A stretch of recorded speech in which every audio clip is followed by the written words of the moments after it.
گا۔ تو رمضان کے آنے سے پہلے پہلے ہمیں چاہیے کہ ہم رمضان کی تیاری کریں، ہم رمضان کی تیاری کریں کہ رمضان کا مبارک مہینہ، اس کی مبارک ساعتیں، اس کی قیمتی لمحے، رمضان کے قیمتی لمحوں کو ہم کیسے نیکیوں کے ساتھ گزاریں، اس کے لیے ابھی سے ہمیں پلان بنانا ہوگا، منصوبہ بنانا ہوگا، تیاری کرنی ہوگی۔ اللہ سے دعا ہے کہ اللہ تعالی ہمیں رمضان کی رحمتیں، برکتیں اور سعادتیں نصیب فرمائے۔ میرے محترم عزیز دوستوں، آج میں ایک حدیث آپ کو سنانا چاہتا ہوں۔ وہ حدیث پہلے میں آپ کو پڑھ کے بتا دوں۔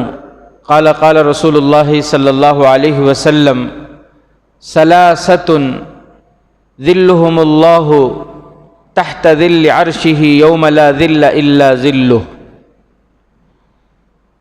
اس حدیث کے اندر جناب آقا محمد الرسول اللہ صلی اللہ علیہ وسلم فرماتے ہیں کہ 3 آدمی ایسے ہیں، 3 آدمی ایسے خوش نصیب ہیں کہ کل قیامت کے دن اللہ تبارک و تعالیٰ اپنے عرش کے سائے میں ان کو جگہ عطا فرمائیں گے، اپنے عرش کا سایہ عطا فرمائیں گے، جس دن اللہ کے عرش کے سائے کے علاوہ کوئی سایہ نہ ہوگا۔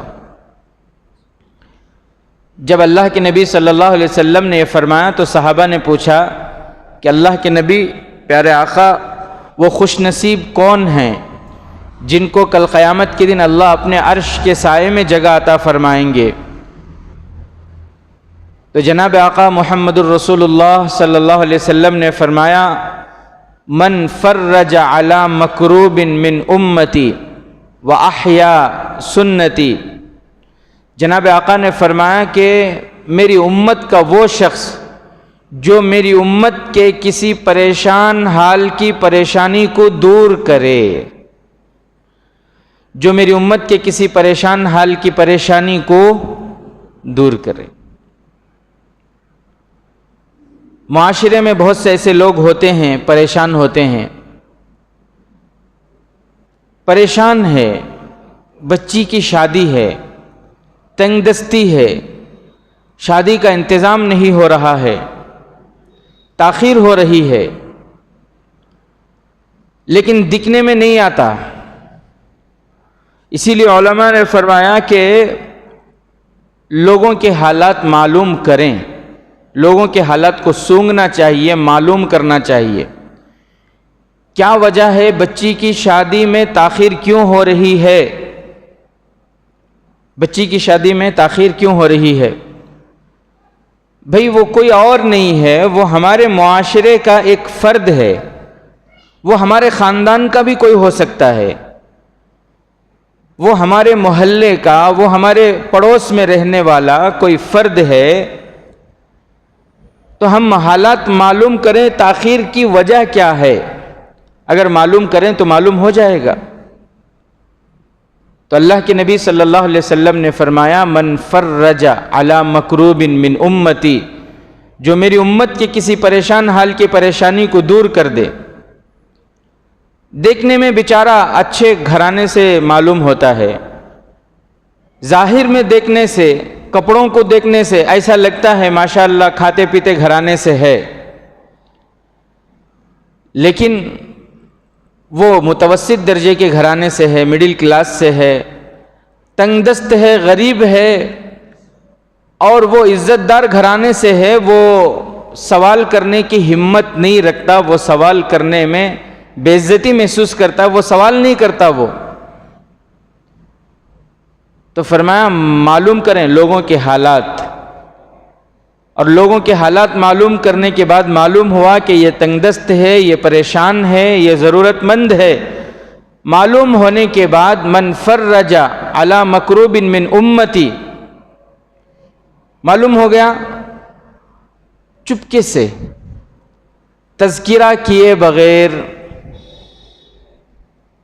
چرچے کے بغیر، شہرت کے بغیر، دکھاوے کے بغیر، چپکے سے اس کی مدد کر دیے، اور آپ کی مدد کی وجہ سے اس کا کام ہو گیا۔ اور آپ کی مدد کی وجہ سے اس کا کام ہو گیا۔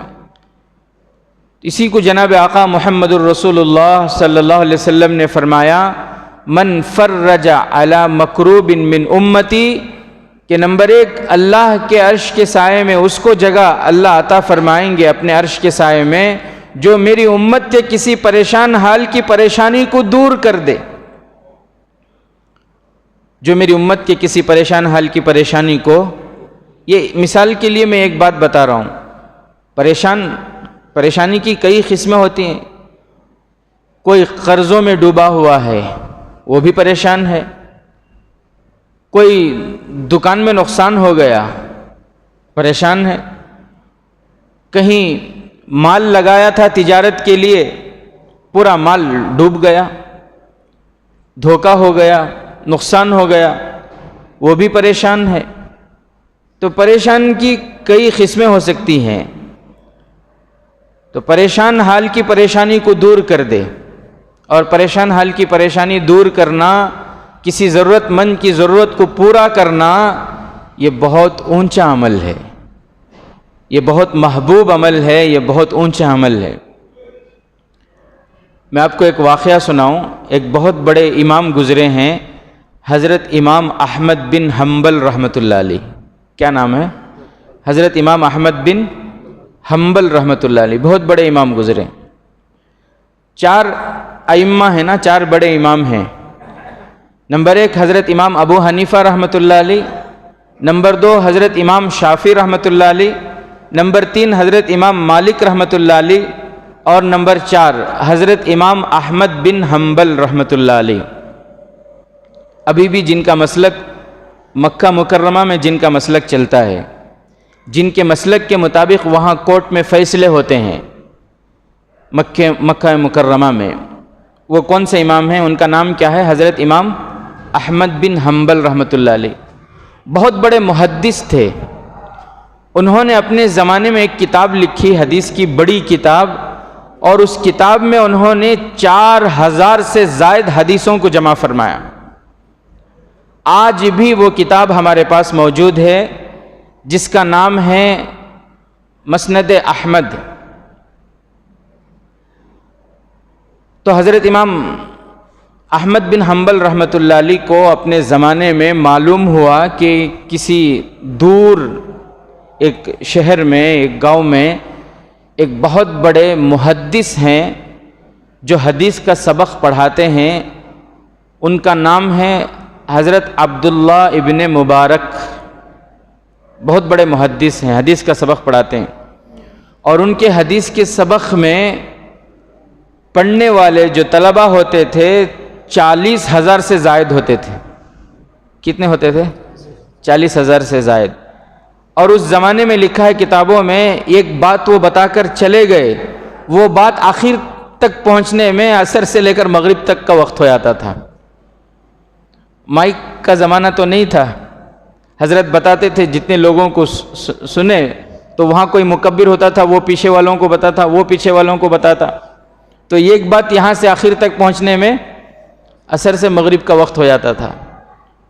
تو کتنے بڑے امام ہوں گے؟ حضرت عبداللہ ابن مبارک رحمۃ اللہ علیہ۔ تو حضرت امام احمد بن حنبل رحمۃ اللہ علیہ کو شوق ہوا کہ مجھے ان کا اسٹوڈنٹ بننا ہے، مجھے ان کا شاگرد بننا ہے، اور میں شاگرد بن کر ان کے پاس جاؤں گا، اور جا کر میں حدیث ان سے سیکھوں گا، حدیث میں ان سے حاصل کروں گا، حدیث کا علم میں ان سے لوں گا۔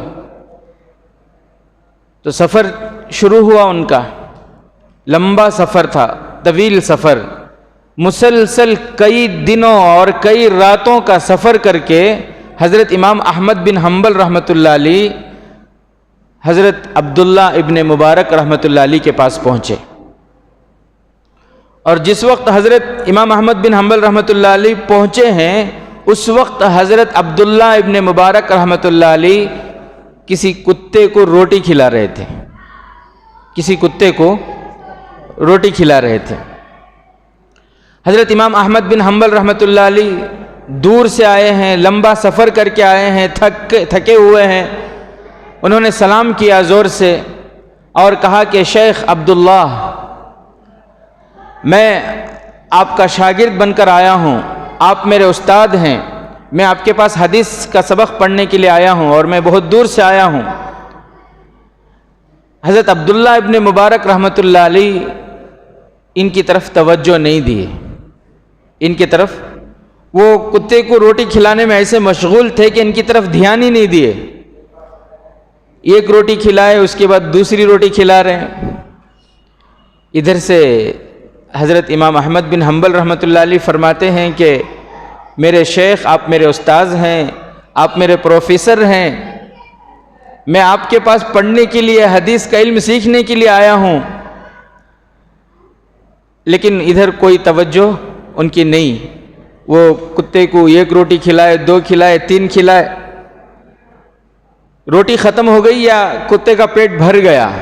اس کے بعد جب کتا چلا گیا تو حضرت عبداللہ ابن مبارک رحمۃ اللہ علیہ کھڑے ہوئے اور پھر ادھر متوجہ ہوئے اور فرمایا آؤ آؤ آ جاؤ۔ حضرت امام احمد بن حنبل رحمۃ اللہ علیہ قریب آئے تو حضرت عبداللہ ابن مبارک رحمۃ اللہ علیہ نے فرمایا کہ آپ کو بہت برا لگا ہوگا، آپ کو اچھا نہیں لگا ہوگا، آپ کو خراب لگا ہوگا کہ میں نے آپ کی طرف دھیان نہیں دیا، میں کتے کی طرف دھیان دے رہا تھا۔ آپ اتنی دور سے آئے، تھکے ہوئے ہیں، میں نے آپ کی طرف دھیان نہیں دیا، آپ کو تو بہت اچھا نہیں لگا ہوگا۔ تو حضرت امام احمد بن حنبل رحمۃ اللہ علیہ نے فرمایا کہ میرے استاذ، دل کی بات میں کہوں کہ مجھے تھوڑی تکلیف ہوئی کہ میں اتنی دور سے آیا اور میرے آنے کا کوئی اور مقصد نہیں ہے، میرے آنے کا مقصد سوائے علم کے کچھ اور نہیں ہے، آپ سے حدیث سننا، اسی نیت سے میں آیا اور اسی لیے اتنی دور سے آیا اور اتنا تھکا ہوا میں آیا، لیکن آپ میری طرف توجہ نہیں دیے، آپ کتے کی طرف توجہ دیے تو مجھے تھوڑی تکلیف ہوئی۔ تو حضرت عبداللہ ابن مبارک رحمۃ اللہ علیہ نے فرمایا کہ میں کیا کرتا، کیونکہ میرے دل میں اس وقت پیارے نبی صلی اللہ علیہ وسلم کی ایک حدیث آئی۔ پیارے نبی صلی اللہ علیہ وسلم نے فرمایا کہ اگر کوئی ضرورت مند، چاہے وہ کوئی بھی ہو، انسان ہو یا جاندار ہو، جان والا، روح والا، اگر کوئی ضرورت مند تمہارے پاس آئے اور اللہ نے تمہیں طاقت دی ہے اور تم اس کی ضرورت پوری کرو تو اللہ تعالیٰ جنت کے دروازے تمہارے لیے کھول دیں گے۔ اور پیارے آقا نے فرمایا کہ اگر کوئی ضرورت مند تمہارے پاس آئے، کوئی پریشان حال تمہارے پاس آئے، اللہ نے تمہیں طاقت دی ہے، تم اس کی پریشانی دور کر سکتے تھے، تم اس کی ضرورت پوری کر سکتے تھے، اگر تم نے اس کی ضرورت پوری نہ کی تو کل قیامت کے میدان میں تم میرے پاس آؤ گے تو میں بھی تمہاری کسی ضرورت کا خیال نہیں رکھوں گا۔ یہ کس نے فرمایا؟ جناب آقا نے فرمایا۔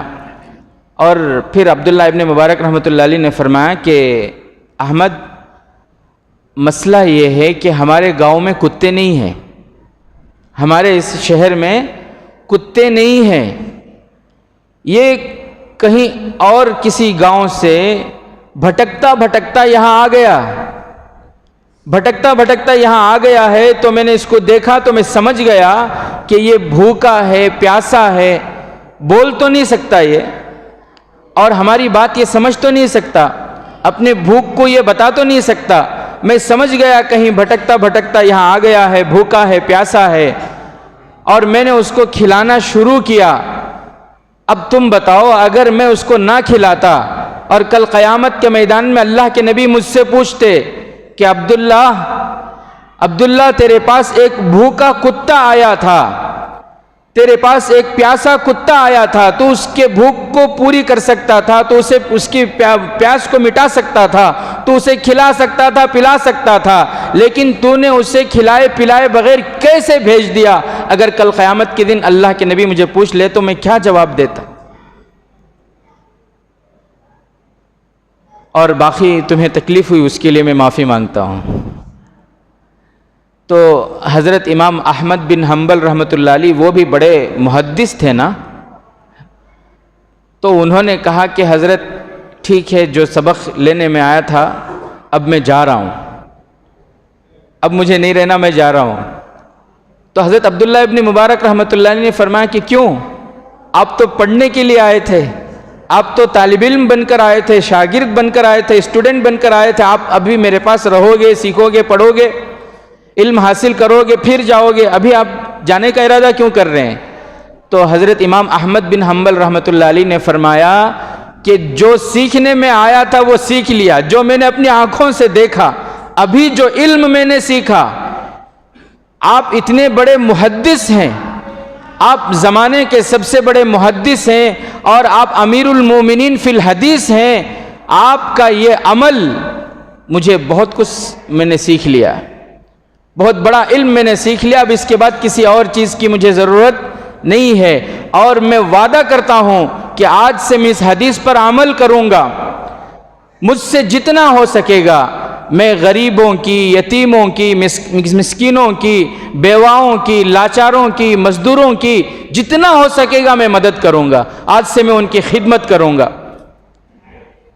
جب انہوں نے یہ کہا تو حضرت عبداللہ ابن مبارک رحمۃ اللہ علیہ نے فرمایا کہ اچھا جاؤ بیٹے جاؤ، اگر تم یہ نیت لے کر جا رہے ہو تو سنو، تم میری بات نہیں بلکہ پیارے نبی کی وصیت کو لے کر جا رہے ہو، تم پیارے آقا کی وصیت کو لے کر جا رہے ہو۔ تو میرے محترم بزرگ دوستوں، اللہ کے نبی صلی اللہ علیہ وسلم نے فرمایا کہ 3 شخص ایسے ہوں گے جن کو کل قیامت کے میدان میں اللہ تعالیٰ اپنے عرش کے سائے میں جگہ عطا فرمائیں گے، جس دن اللہ کے عرش کے سائے کے علاوہ کوئی سایہ نہ ہوگا۔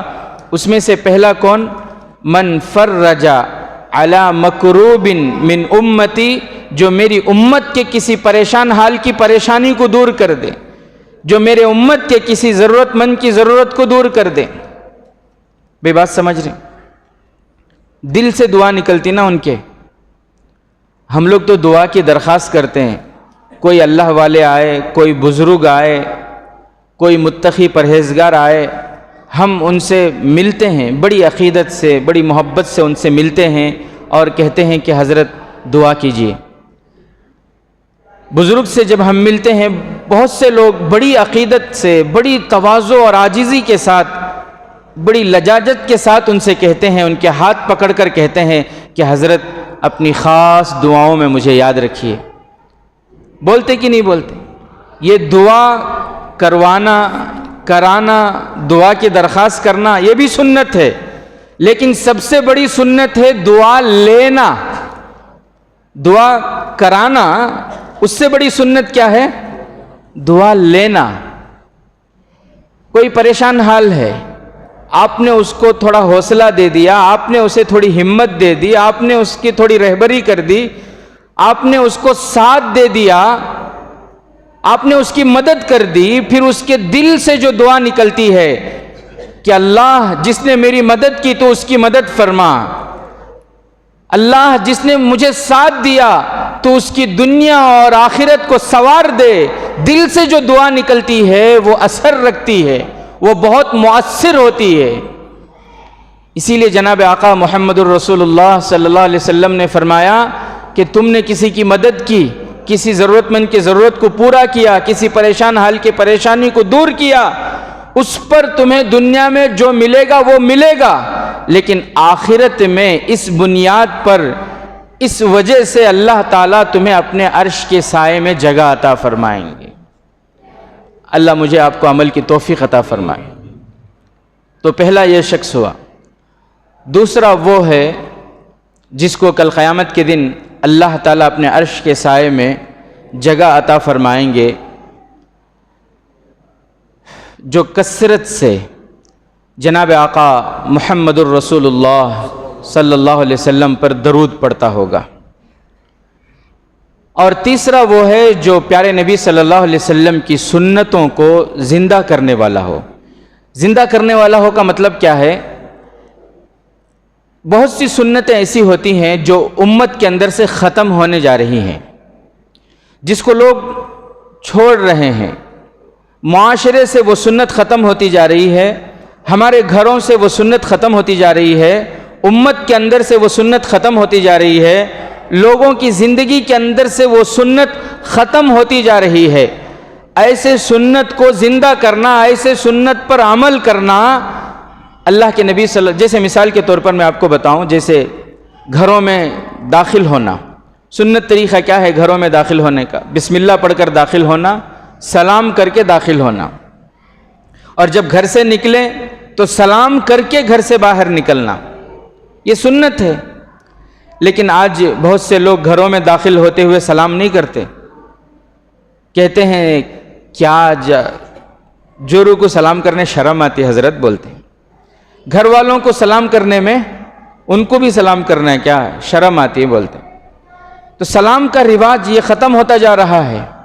بھئی ہم اپنے دکان کو جا رہے ہیں، ہم اپنے آفس کو جا رہے ہیں، ہم اپنی فیکٹری کو جا رہے ہیں، ہم اپنے تجارت کو جا رہے ہیں، ہم گھر میں داخل ہو رہے ہیں، ہمیں سلام کر کے کوئی رہے یا نہ رہے سلام کر کے داخل ہونا سنت ہے۔ سلام کر کے داخل ہوئے، ہم اپنے دکان میں ہیں یا پھر آفس میں ہیں یا گھر میں ہیں یا اپنے کام میں ہیں، کہیں بھی ہیں، سلام کر کے جب انسان داخل ہوتا ہے السلام علیکم ورحمت اللہ، تو جب تک اس جگہ ہم رہیں گے اللہ کے طرف سے سلامتی برسے گی اور اللہ کی طرف سے آفتوں سے حفاظت ہوگی۔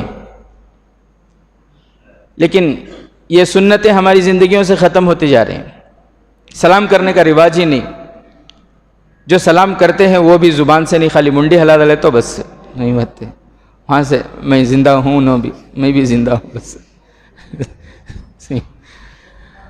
تو میرے عزیز ساتھیوں، سلام کا رواج، تو میں یہ ایک سنت آپ کو بتا رہا ہوں کہ ایسی کئی سنتیں ہیں معاشرے میں جو ختم ہوتی جا رہی ہیں۔ جناب آقا نے فرمایا کہ ایسے وقت میں جب میری سنتیں، کوئی سنت ختم ہو رہی ہو، اس سنت کو جو زندہ کرے گا، اس سنت پر جو عمل کرے گا، کل قیامت کے دن اللہ تعالیٰ اپنے عرش کے سائے میں ایسوں کو جگہ عطا فرمائیں گے، سایہ عطا فرمائیں گے۔ اور تیسرا کون سا؟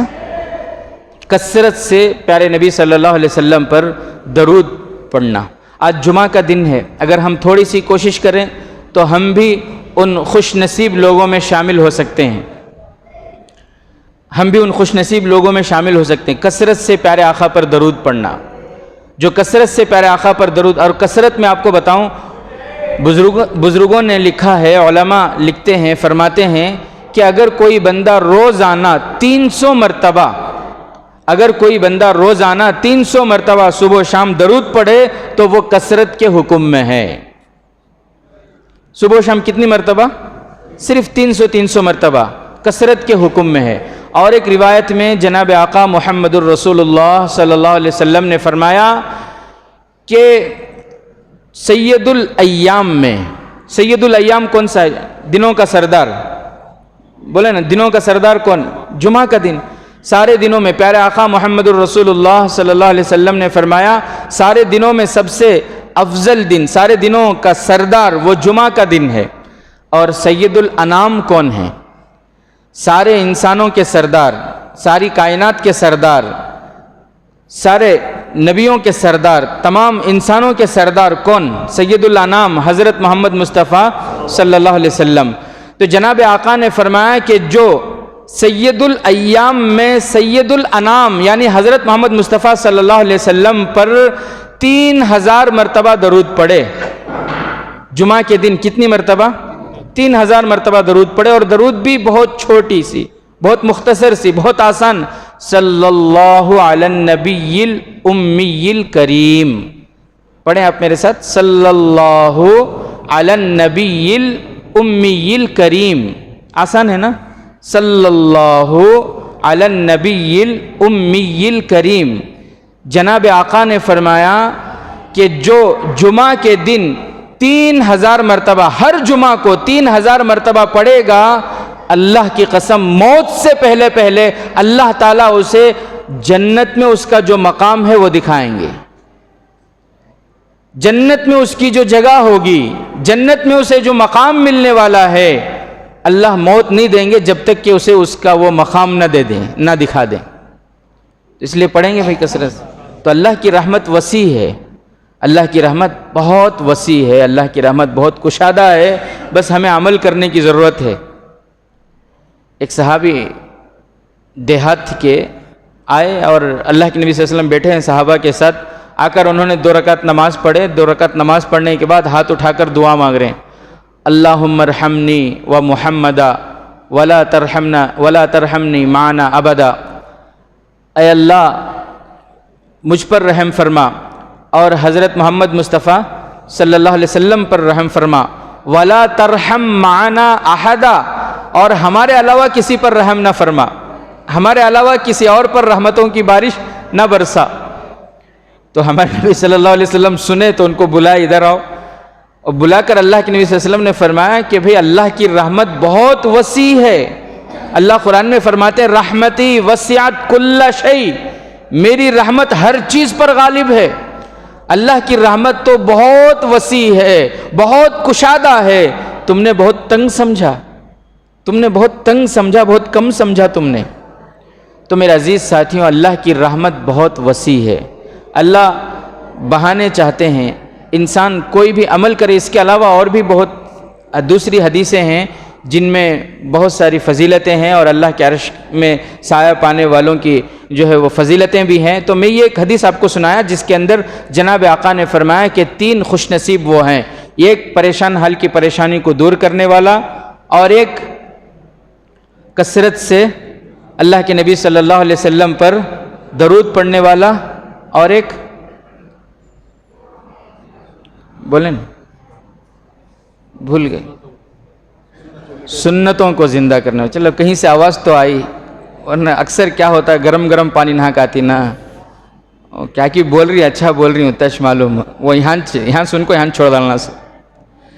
تو یہ 3 پریشان حال کی پریشانی کو دور کرنے والا, اور سنتوں کو, جو سنتیں ختم ہو رہی ہیں ان سنتوں پر عمل کرنے والا, اور کثرت سے درود پڑھنے والے. یہ 3 وہ ہیں خوش نصیب جن کو اللہ تعالیٰ کل قیامت میں, جب کہ اللہ کے عرش کے علاوہ کوئی سایہ نہیں ہوگا, اپنے عرش کے سائے میں ان کو سایہ عطا فرمائیں گے, جگہ عطا فرمائیں گے. اللہ تعالیٰ ہم تمام کو عمل کی توفیق نصیب فرمائے. آمین. وآخر دعوانا الحمدللہ رب العالمین.